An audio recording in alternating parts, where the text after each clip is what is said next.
Hey RNL Show community, this is episode 35 of the Revolution Nothing Less show, and today is Thursday, November 26th, which in the US is Thanksgiving Day, so we're going to be doing something a little different in this week's episode. Every year, kids in this country are taught at some point that the Pilgrims of Plymouth Colony invited the local Indians to the major harvest feast after surviving their first bitter year in New England. But the real history of Thanksgiving is a story of murder of indigenous people and the theft of their land by European colonists. This story that's taught in schools about the Pilgrim has been proven to be a lie time and time again by scholars, the descendants of indigenous people, and has even made it into pop culture at different times. You have taken the land which is rightfully ours. Years from now, my people will be forced to live in mobile homes, on reservations. Your people will wear cardigans and drink highballs. We will sell our bracelets by the roadsides. You will play golf and enjoy hot hors d'oeuvres. My people will have pain and degradation. Your people will have stick shifts. The gods of my tribe have spoken. They have said, do not trust the Pilgrims, especially Sarah Miller. Gary, she's changing the words. And this year, with the uprisings that sparked an international and national conversation around systematic racism in America and white supremacy, some of the truth about the actual history of this country has been brought to light, and many have questioned what the real character of America is. So we're going to be getting into some of this today, looking back at some of the crimes that the U.S. has committed that reveal some of the reality of this system of capitalism and imperialism. This is a show about an actual revolution, a revolution to put an end to this system of capitalism and imperialism that is destroying the planet and generating the oppression of people here and all over the world. A system that has white supremacy in its very fiber and which has been moving in an all-out fascist direction. This show is grounded in the work of the revolutionary leader Bob Avakian, who's developed a new understanding of how we can go to work on solving these big problems facing people. A new communism that can lead to human emancipation, and who right now is providing a lot of direction to how to understand the development of fascism in this country and what we need to do about it. In 2016, he wrote a statement making a point that there are 3 things that have to happen in order for there to be real and lasting change for the better. 1, people have to fully confront the actual history of this country and its role in the world up to today and the terrible consequences of this. 2, people have to dig seriously and scientifically into how this system of capitalism and imperialism actually works and what this actually causes in the world. And 3, people have to look deeply into the solution to all of this. So throughout this episode, we're going to get into some of this, and we're going to be showing and interspersing different short films from the American Crime series that you can find on revcom.us. And these were all illustrated and put together by the filmmaker David Zieger. So if you're a returning viewer, you may recognize some of these clips from previous episodes. Right now, there is a major debate going on in society over telling the truth about this country and its origins. And a lot of this got concentrated in the tearing down of Confederate and colonial monuments earlier this year, but there is a continuation of the overall fight right now. The truth is, fascists like Trump and a lot of Republicans are pissed off that people are learning about the actual history, and they're trying to prevent a lot of the facts from becoming known. While at the same time, people are waking up and questioning whether the history of America is really as great as it claims to be, and are standing up against the racism that has been entrenched in the fabric of American society. Late last week in a speech, Tom Cotton, a fascist senator from Arkansas, said this: "Now the Thanksgiving season is upon us, and once again we have much to give thanks for. But this year we ought to be especially thankful for our ancestors, the Pilgrims, on their 400th anniversary. Their faith, their bravery, their wisdom places them in the American pantheon. Alongside the patriots of 1776, the Pilgrims of 1620 deserve the honor of American founders. Sadly, however, there appear to be few commemorations, parades, or festivals to celebrate the Pilgrims this year, perhaps in part because revisionist charlatans of the radical left have lately claimed the previous year as America's true founding. Nothing could be further from the truth. The Pilgrims and their compact, like the founders and their declaration, form the true foundation of America. These remarks were made in response to an article in the New York Times that correctly calls out the first Thanksgiving as a myth, where the writer explores the actual history of what happened and is still happening to indigenous peoples in the U.S. Think about that. The fascists are fighting to double down on the white supremacist lies of great American democracy. And Tom Cotton's remarks fly in the face of the reality that this country was built on slavery and genocide. Remember the Trail of Tears or the Tulsa Massacre? Well, they do. Remember when Trump moved his first rally this year to Juneteenth in Tulsa? And when he did that speech this year at Mount Rushmore on July 4th, celebrating America's heritage on Lakota land at the site representing one of many broken treaties in this country that has been with the Native peoples. Let's take a look at some of these moments in history and remember what actually happened. On this day in 1767, Andrew Jackson was born on the backwoods soil of the Carolinas. From poverty and obscurity, Jackson rose to glory and greatness, first as a military leader and then as the 7th President of the United States. He did it with courage, with grit, and with patriotic heart. And by the way, he was one of our great presidents.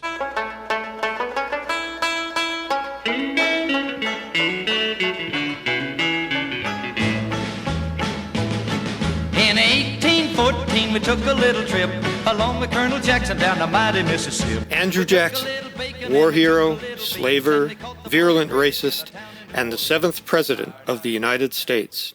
One of his more notable feats as a general was the slaughter of 186 Creek Indians during the Red Stick War of 1813. "We shot them like dogs," crowed his buddy Davy Crockett. When Creek women began desperately killing their own children to keep them from being butchered by the soldiers, the brave Indian fighter Andrew Jackson grabbed a baby from his mother's arms, took him home, and gave him to his wife to raise as their own. He then forced the Creeks to cede 21 million acres of land to the United States. But the pinnacle of his fame rests on the Indian Removal Act of 1830.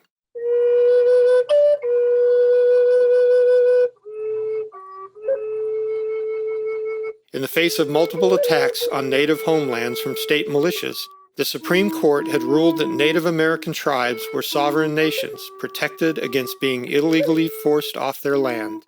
President Jackson's response, quote, "The Supreme Court has made their decision, now let them enforce it," end quote.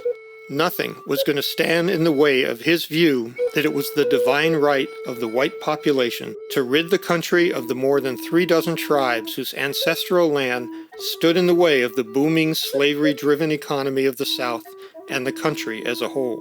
Here's what he said in his 1833 State of the Union address, quote, "Indians have neither the intelligence, the industry, the moral habits, nor the desire of improvement which are essential to any favorable change in their condition.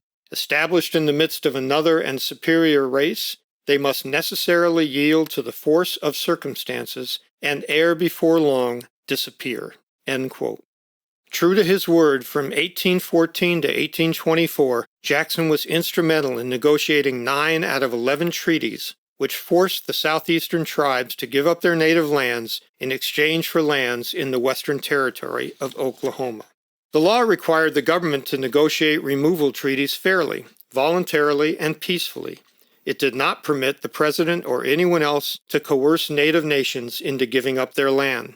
But President Jackson and his government weren't going to let petty details like that get in their way. And in the winter of 1831, under the threat of invasion by the U.S. Army, the Choctaw became the first nation to be expelled from its land altogether. They made the journey to Indian Territory on foot, some bound in chains and marched double file, one historian writes, and without any food, supplies, or other help from the government. Thousands of people died along the way. It was, as one Choctaw leader told an Alabama newspaper, a trail of tears and death. Over the next 10 years, the Trail of Tears wove a web of terror across the United States. In 1836, 15,000 Creeks were driven from their land. 3,500 died on the brutal trek. In 1835, the government signed a removal treaty with a self-appointed illegal group of Cherokee. But in 1838, only about 2,000 Cherokees had left their Georgia homeland for Indian Territory.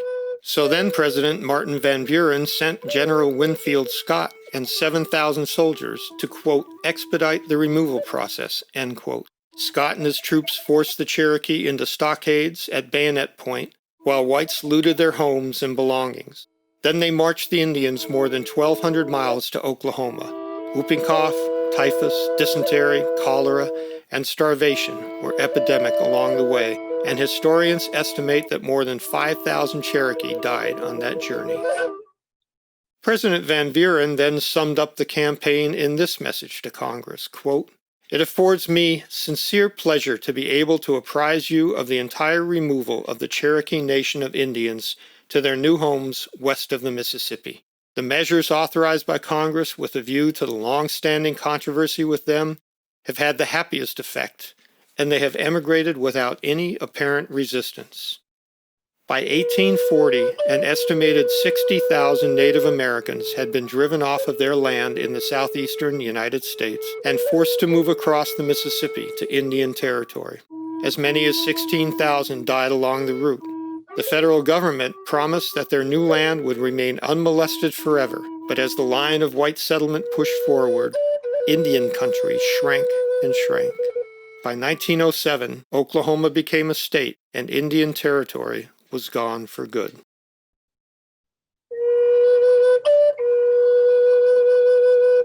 This is a song that the Cherokee mothers sang on the Trail of Tears to their children, who, after seeing such horrors as happened on the trail, were told to remember the beautiful things that they also saw.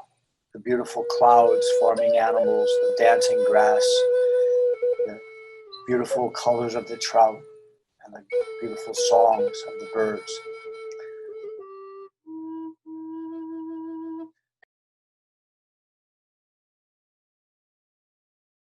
Okay, here's a pop quiz.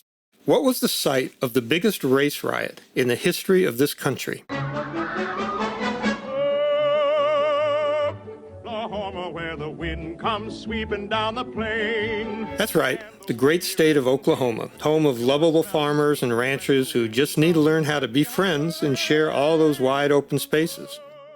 In the decades following the Civil War, Oklahoma was the destination for both white settlers and former slaves looking to build a new life. It was also the final destination of the Trail of Tears, the forced march of the southeastern Native American tribes, but that's another American crime story. When Oklahoma became a state in 1907, the very first law they passed legalized and enforced racial segregation. After all, they had to make it a real American state. Tulsa, then, was a sleepy town of 10,000. But with the discovery of oil 3 years later, the population grew to over 100,000 in just 1 decade. Among those were thousands of black people looking for a better life and hoping to escape the worst of Jim Crow Mississippi, Georgia, and other states of the Old South.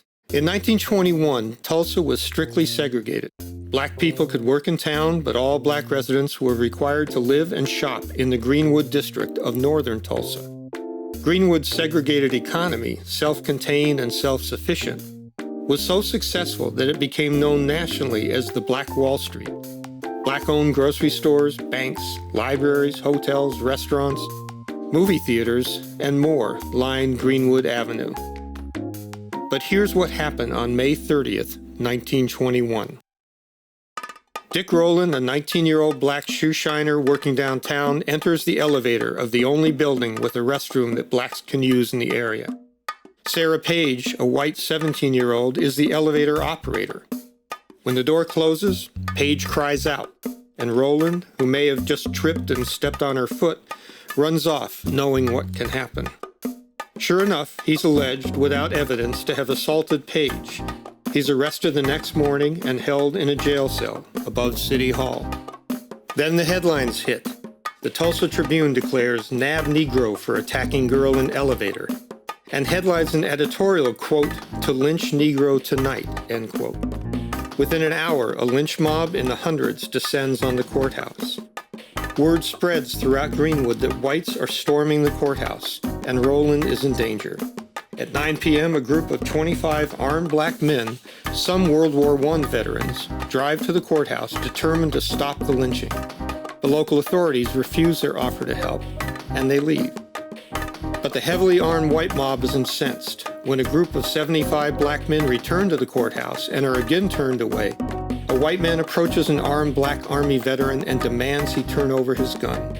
A fight breaks out, and a gun goes off. Historian and author Scott Ellsworth wrote, "While the first shot fired at the courthouse may have been unintentional, those that followed were not. Almost immediately, members of the white mob, and possibly some law enforcement officers, opened fire on the African American men, who returned volleys of their own. The initial gunplay lasted only a few seconds, but when it was over, as many as a dozen men, both black and white, lay dead or wounded. Outnumbered more than 20 to 1, the black men began a retreating fight toward the African American district, with armed whites in close pursuit. They tried to kill all the black folks they could see," a survivor, George Monroe, recalled later. As many as 500 white men and boys are immediately sworn in as, quote, special deputies, end quote, and told to, quote, get a gun and get a nigger, end quote. Deputies pass out weapons from a sporting goods store across the street. White rioters begin firing on blacks and setting fire to black-owned homes and businesses late into the night. Then as dawn approaches, literally thousands of armed whites, some estimated as many as 10,000, gathered in 3 locations on the edges of Greenwood. A siren sounds at daybreak, and the mobs of white terrorists launch their invasion. These armed white mobs include over 150 Tulsa police. They set about systematically killing, looting, and burning the entire district of Greenwood, block by block.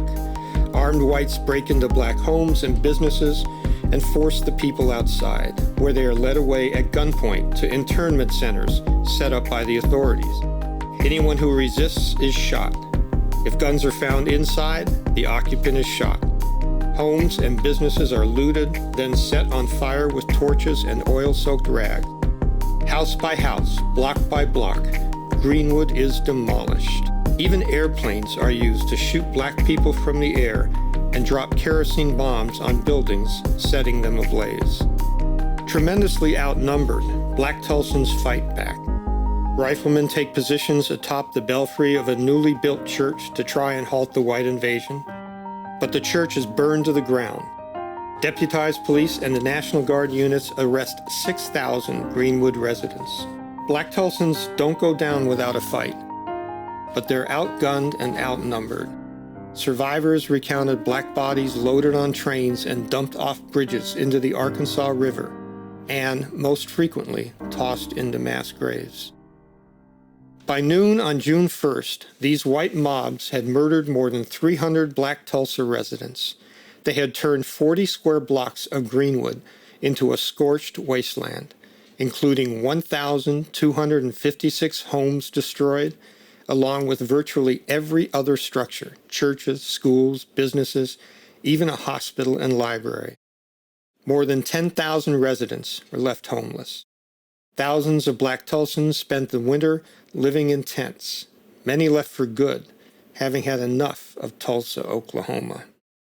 A grand jury investigation organized by Oklahoma's governor in the days after the massacre referred to the events in Tulsa as a, quote, Negro uprising, end quote, concluding, quote, the assembly was quiet until the arrival of armed Negroes, which precipitated and was the direct cause of the entire affair, end quote.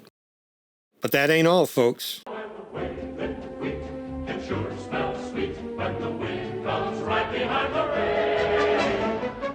The Tulsa race riot was erased from the state and country's history for 76 years. It wasn't until 1997 that a commission was established in Oklahoma to study the riot.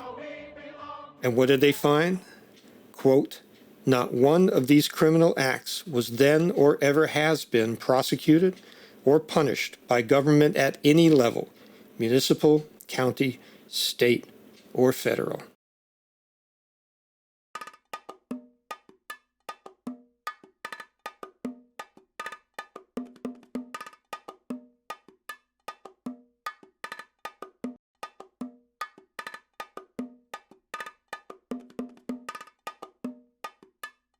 This is all a part of the so-called great history of this country.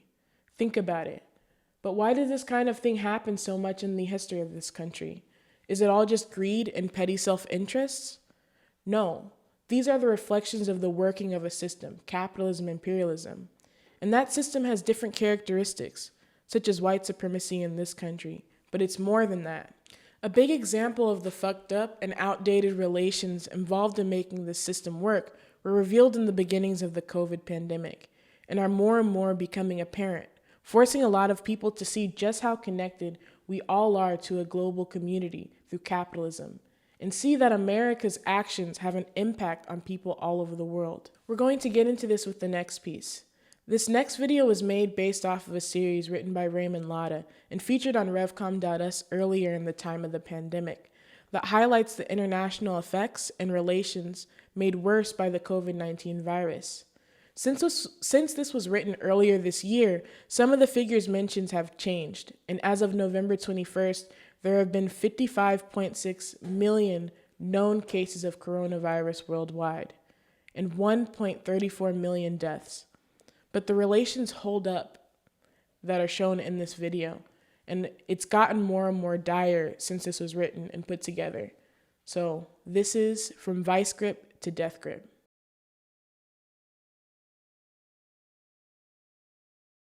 We live under the system of capitalism imperialism. It is a worldwide system driven by profit and the competitive struggle for more profit. It is a system based on the exploitation of hundreds upon hundreds of millions worldwide, and the whole world economy rests on, America's wealth rests on, vast networks of sweatshops. A handful of rich capitalist countries like the US, France, Russia, and China plunder the planet. They contend with each other for power, for influence and control over markets and regions. They dominate the economies of the poor countries in Africa, Asia, and Latin America. They drain wealth and resources from these oppressed countries. They make loans that tighten their grip over them. Under this system of capitalism imperialism, advanced technology and scientific and medical resources are concentrated in the rich capitalist imperialist countries. This is what Bob Avakian has called the lopsidedness of the world. All of this distorts the economic and social development of the oppressed countries and leads to tremendous human suffering. And the US is at the top of the feeding chain. The accounts that follow illustrate different ways in which the COVID-19 pandemic is being experienced in oppressed countries like Mexico and Bangladesh. Exhibit number 1. U.S. Ambassador to Mexico issues threat to the Mexican government. Keep the factories producing for U.S. corporations running, or we might take these jobs elsewhere. Close to the U.S. border in Mexico, U.S.-owned and subcontracted factories employ hundreds of thousands of Mexican workers. They produce computer, airplane, and car parts, televisions, and other electrical appliances, overwhelmingly for the U.S. market. Wages of workers average 1/9 the manufacturing wages in the U.S., and labor and environmental protections are minimal. With outbreaks of the coronavirus erupting in these and other factories, with workers falling ill and dying on the job, and with testing for the virus scarce, the Mexican Health Ministry ordered plant closings. But the U.S. ambassador insisted that these plants remain open. Why? It was not because these factories are producing goods or carrying out services essential to the welfare of the Mexican people. Most of the output is exported. But that output has been deemed by the U.S. government as essential to the United States. Come again? TVs, Sharpie pens, aircraft engines for a U.S. airline industry that is severely curtailing operations? There's a dirty little secret. The profitability of imperialist supply chains depends on the continuing humming of global assembly lines. The strategic capacities of the U.S. military, its death machine, and security apparatus requires an assured inflow of components, and the competitive strength of U.S. capital depends on reliable, low-cost, efficient production. Listen to Mariana, a worker in a U.S.-owned motor factory in Juarez, explaining what she and others have been facing. Someone who worked very close to us had a high temperature, and they sent him home. 6 days later, he died. And now others have high temperatures. There isn't much distance between us on the assembly line. And if a machine breaks, they put us all on the same one, right on top of each other. Listen to a welder at a factory producing parts for Boeing. They exposed us to this contagious virus. For them, delivery of their products is more important than our health. The New York Times described the ultimatum from the U.S. ambassador to Mexico to reopen factories as an example of America's unequal relationship with Mexico. We can be more precise. This is brute neocolonialism. And keep this fact in mind. The majority of people infected with COVID-19 in late April were factory workers. And these factories have been major transmission belts for the virus that is now battering all of Mexico. This is the world we live in. These horrors and inequalities are built in to the very nature and functioning of the system of capitalism, imperialism we live under. With the COVID-19 pandemic, this suffering has intensified and will intensify further. As Bob Avakian has put it, we have two choices: either live with all this and condemn future generations to the same or worse if they have a future at all, or make revolution.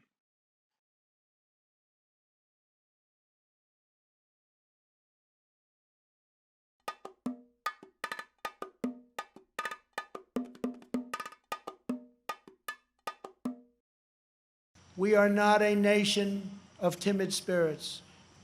Our American ancestors sailed across the perilous ocean to build a new life on a new continent.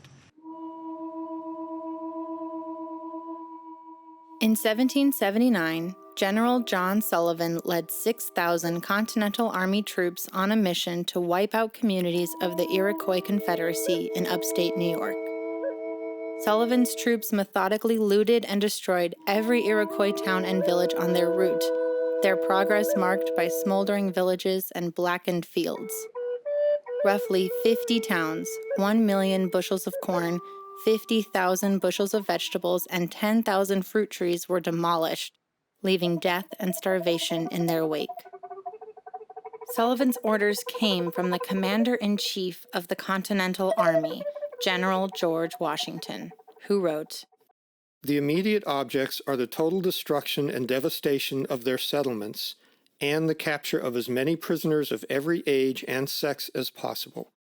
It will be essential to ruin their crops now in the ground and prevent their planting more."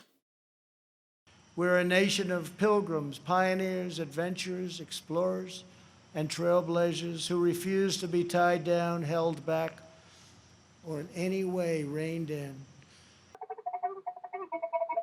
On December 26, 1862, 38 Dakota Santee Sioux men were hanged in Mankato, Minnesota.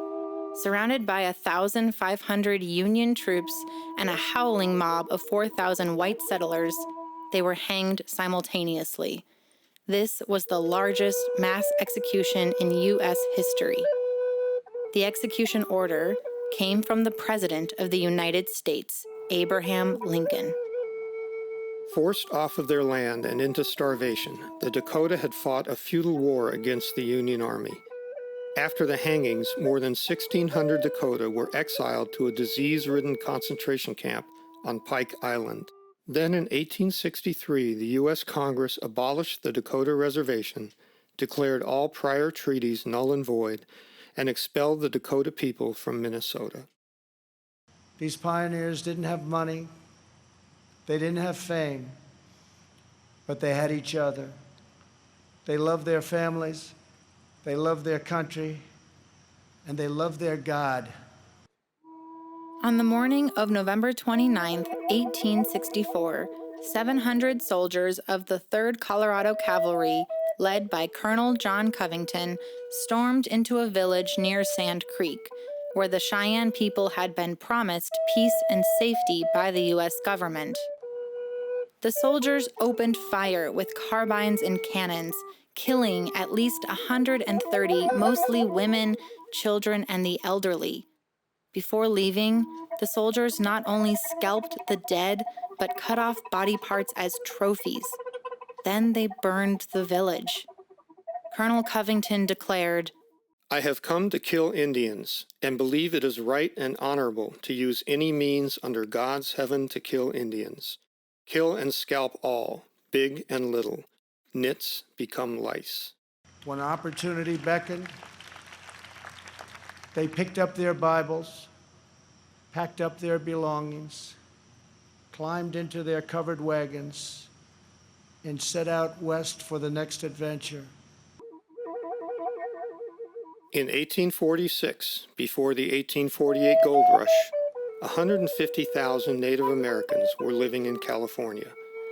By 1873, only 30,000 Native Americans were left alive, and by 1880, they numbered 16,277. This was accomplished by starvation, disease, imprisonment, and massacres. Ranchers and miners, cowboys and sheriffs, farmers and settlers, they pressed on past the Mississippi to stake a claim in the wild frontier. the Bloody Island Massacre. In 1850, following a wave of attacks on Native Americans by white vigilantes, Captain Nathaniel Lyon led several Army detachments in a slaughter of up to 800 Pomo people at Clear Lake, 100 miles from San Francisco. The Daily Alta, California, reported, "The shrieks of the slaughtered victims died away, the roar of the muskets ceased, and stretched lifeless upon the sod of their native valley were the bleeding bodies of these Indians. Nor sex nor age was spared. It was the order of extermination, fearfully obeyed." Legends were born. Wyatt Earp, Annie Oakley, Davy Crockett, and Buffalo Bill. the Sacramento River Massacre. In 1846, as many as 1,000 Wintu people were murdered while fishing by a band of white men led by Army Captain John C. Fremont and guide Kit Carson. Americans built their beautiful homesteads on the open range. Soon they had churches and communities, then towns, and with time, great centers of industry and commerce. The Nantucket Massacre. In 1853, a band of white vigilantes attacked a spiritual pilgrimage of Tolowa and Yurok tribes, killing hundreds. Ottawa historian Lauren Baumlin said, "Over 450 of our people were murdered or lay dying on the ground. Then the white men built a huge fire and threw in our sacred ceremonial dresses, regalia, and feathers, and the flames grew higher. They threw in babies. Many of them were still alive, and they burned the village to the ground." That is who they were. Americans build their future. We don't tear down our past. I want every child in America to know that you are part of the most exciting and incredible adventure in human history.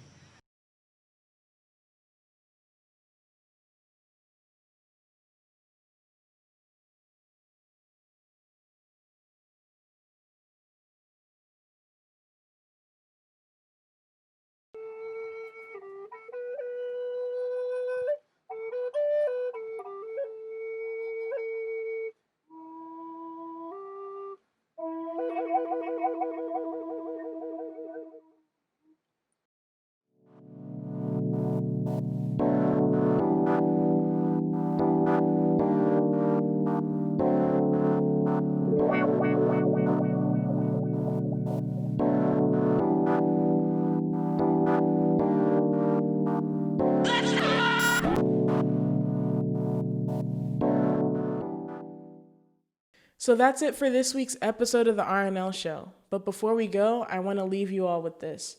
And this is a clip and a excerpt that's actually came from a piece from a Vakian that came out earlier this year called "This Republic, Ridiculous, Outmoded, Criminal."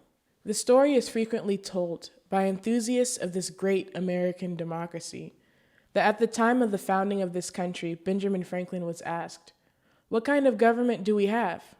And he replied, "A republic, if you can keep it." And it has been kept for more than 200 years since then. But the question is now posed more sharply than ever.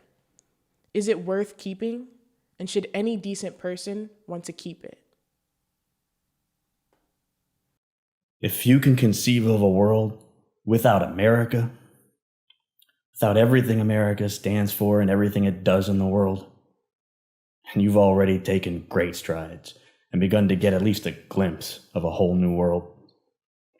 If you can envision a world without any imperialism, exploitation, oppression, and the whole philosophy that rationalizes it, a world without division into classes or even different nations and all the narrow-minded, selfish, outmoded ideas that uphold this.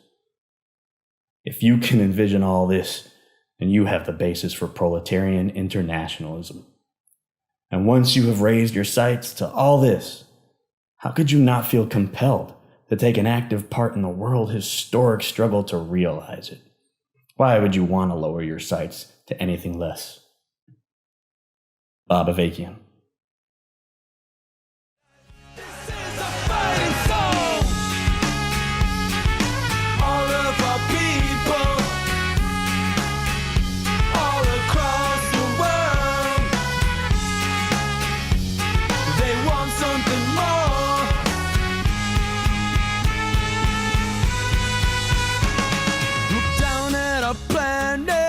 The heavens above, see it as it is, see it as it is.